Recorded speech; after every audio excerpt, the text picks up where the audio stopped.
ओम श्री गणेशाय नमः।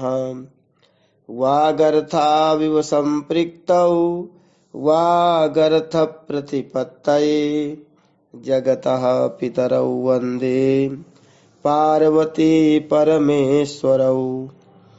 श्रीमद्भागवत महापुराण दशम स्कंध 77वां अध्याय साल्व उद्धार। ओम नमो भगवते वासुदेवाय। श्रीशुक उवाच सतूपस्पृश्य सलिलं दंसितो धृतकार्मुकः नयमां द्विमतः पार्श्वं वीरस्येत्याह सारथिम् विधमन्तं स्वसैन्यानि द्युमन्तं रुक्मिणीसुतः प्रतिहत्य प्रत्यभिधियन् नाराचैरष्टभिस्मयन्।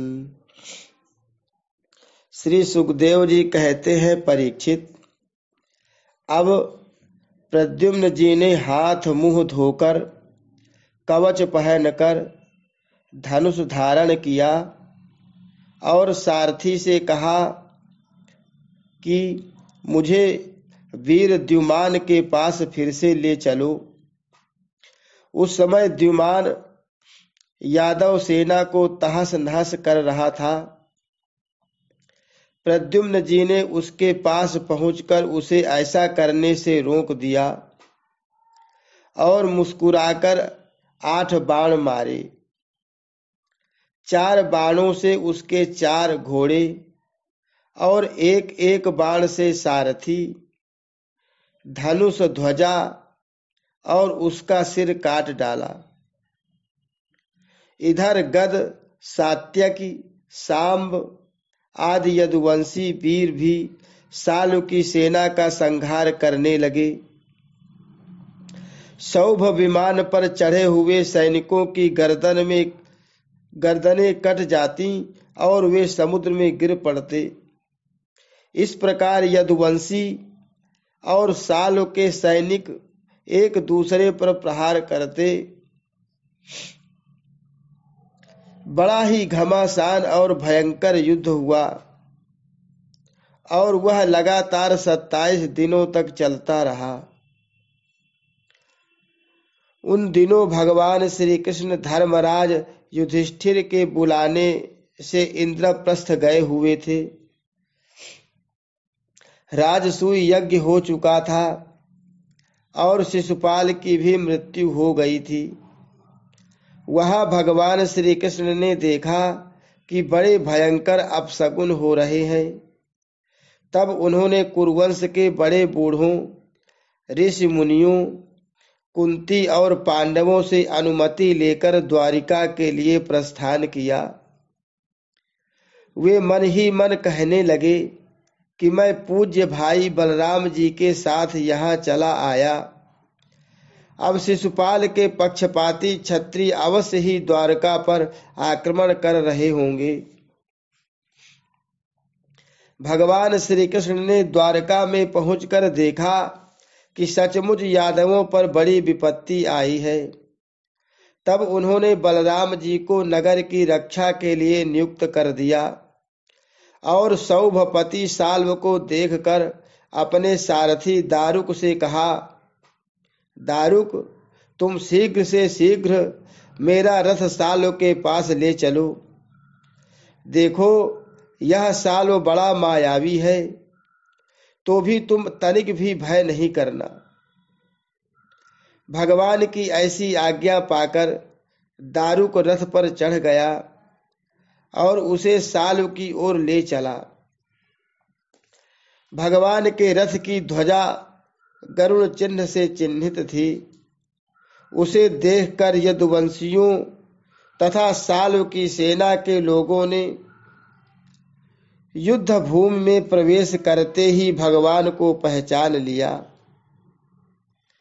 परीक्षित, अब तक साल्व की सारी सेना प्रायः नष्ट हो चुकी थी।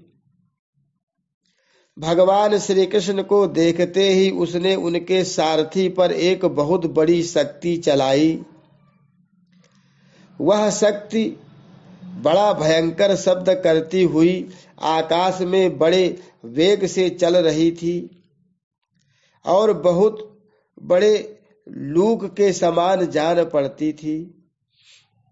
उसके प्रकाश से दिशाएं चमक उठी थी। उसे सारथी की ओर आते देख भगवान श्री कृष्ण ने अपने बाणों से उसके सैकड़ों टुकड़े कर दिए। इसके बाद उन्होंने साल को 16 बाण मारे और उसके विमान को भी, जो आकाश में घूम रहा था, असंख्य बाणों से चलनी कर दिया। ठीक वैसे ही जैसे सूर्य अपनी किरणों से आकाश को भर देता है। सालों ने भगवान श्री कृष्ण की बाईं भुजा में, जिसमें सार्ग धनुष शोभायमान था, बाण मारा। इससे सार्ग धनुष भगवान के हाथ से छूटकर गिर पड़ा। यह एक अद्भुत घटना घट गई। जो लोग आकाश या पृथ्वी से यह युद्ध देख रहे थे, वे बड़े जोर से हाय हाय पुकार उठे। तब सालों ने गरज कर भगवान श्री कृष्ण से इस प्रकार कहा, मूढ़, तूने हम लोगों के देखते देखते हमारे भाई और सखा शिशुपाल की पत्नी को हर लिया तथा भरी सभा में, जबकि हमारा मित्र शिशुपाल असावधान था, तूने उसे मार डाला। मैं जानता हूं कि तू अपने को अजेय मानता है। यदि मेरे सामने ठहर गया तो मैं आज तुझे अपने तीखे बाणों से वहां पहुंचा दूंगा जहां से फिर कोई लौट कर नहीं आता। भगवान श्री कृष्ण ने कहा, रे मंद, तू वृथा ही बहक रहा है। तुझे पता नहीं कि तेरे सिर पर मौत सवार है। सूरवीर व्यर्थ की बकवाद नहीं करते, वे अपनी वीरता ही दिखलाया करते हैं। इस प्रकार कहकर भगवान श्री कृष्ण ने क्रोधित हो अपनी अत्यंत वेगवती और भयंकर गदा से साल के जत्रुस्थान हसली पर प्रहार किया। इससे वह खून उगलता हुआ कांपने लगा। इधर जब गदा भगवान के पास लौट आई, तब साल अंतर्धान हो गया। इसके बाद 2 घड़ी बीतते बीतते एक मनुष्य ने भगवान के पास पहुंचकर उनको सिर झुकाकर प्रणाम किया और वह रोता हुआ बोला, मुझे आपकी माता देवकी जी ने भेजा है।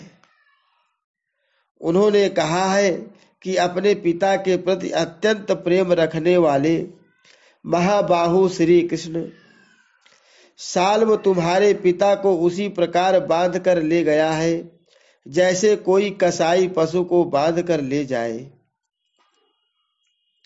यह अप्रिय समाचार सुनकर भगवान श्री कृष्ण मनुष्य से बन गए। उनके मुंह पर कुछ उदासी छा गई। वे साधारण पुरुष के समान अत्यंत करुणा और स्नेह से कहने लगे, अहो, मेरे भाई बलराम जी को तो देवता अथवा असुर कोई नहीं जीत सकता। वे सदा सर्वदा सावधान रहते हैं। सालों का बल पौरुष तो अत्यंत अल्प है, फिर भी इसने उन्हें कैसे जीत लिया और कैसे मेरे पिताजी को बांध कर ले गया। सचमुच प्रारब्ध बहुत बलवान है। भगवान श्री कृष्ण इस प्रकार कह ही रहे थे कि साल्व वसुदेव जी के समान एक माया रचित मनुष्य लेकर वहां आ पहुंचा और श्री कृष्ण से कहने लगा, मूर्ख, देख, यही तुझे पैदा करने वाला तेरा बाप है, जिसके लिए तू जी रहा है। तेरे देखते देखते मैं इसका काम तमाम करता हूं। कुछ बल पौरुष हो तो इसे बचा। मायावी साल्व ने इस प्रकार भगवान को फटकार कर माया रचित वसुदेव का सिर तलवार से काट लिया और उसे लेकर अपने आकाशस्थ विमान पर जा बैठा। परीक्षित, भगवान श्री कृष्ण स्वयं सिद्ध ज्ञान स्वरूप और महानुभाव है। वे यह घटना देखकर दो घड़ी के लिए अपने स्वजन वसुदेव जी के प्रति अत्यंत प्रेम होने के कारण साधारण पुरुषों के समान शोक में डूब गए, परंतु फिर वे जान गए कि यह तो सालों की फैलाई हुई आसुरी माया ही है जो उसे मैं दानव ने बतलाई थी। भगवान श्री कृष्ण ने युद्ध भूमि में सचेत होकर देखा, न वह दूत है और न पिता का वह शरीर, जैसे स्वप्न में एक दृश्य देखकर लुप्त हो गया हो। उधर देखा तो साल्व विमान पर चढ़कर आकाश में विचर रहा है। तब वे उसका वध करने के लिए उद्यत हो गए। प्रिय परीक्षित, इस प्रकार बात पूर्वापर का विचार न करने वाले कोई ऋषि कहते हैं।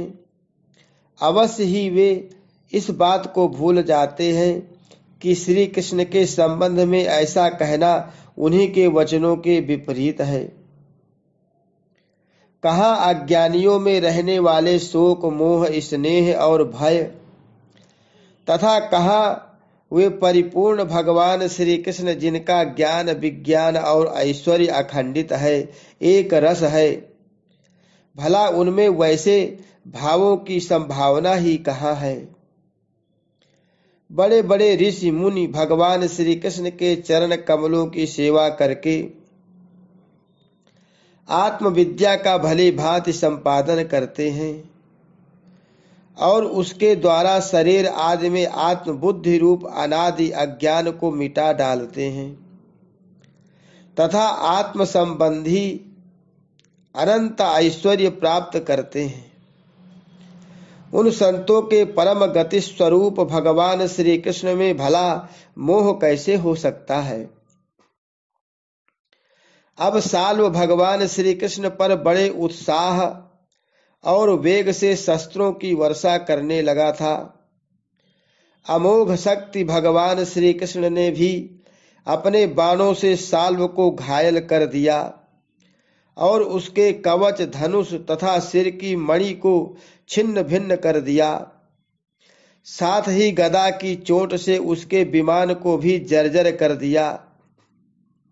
परीक्षित, भगवान श्री कृष्ण के हाथों से चलाई हुई गदा से वह विमान चूर चूर होकर समुद्र में गिर पड़ा।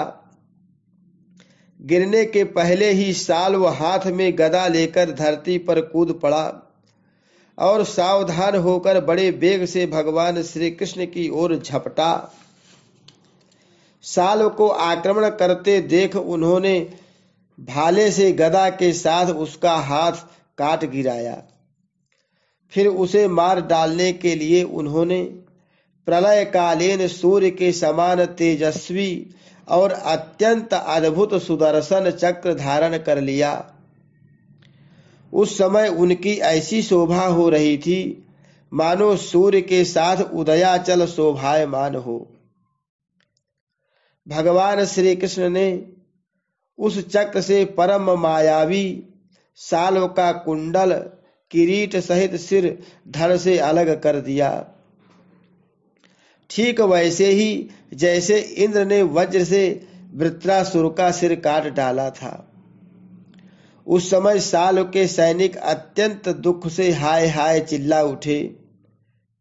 परीक्षित, जब पापी साल्व मर गया और उसका विमान भी गदा के प्रहार से चूर चूर हो गया, तब देवता लोग आकाश में दुंदुभियां बजाने लगे। ठीक इसी समय दंतवक्त्र अपने मित्र शिशुपाल आदि का बदला लेने के लिए अत्यंत क्रोधित होकर आ पहुंचा। हरि शरणम श्री कृष्णार्पणमस्तु।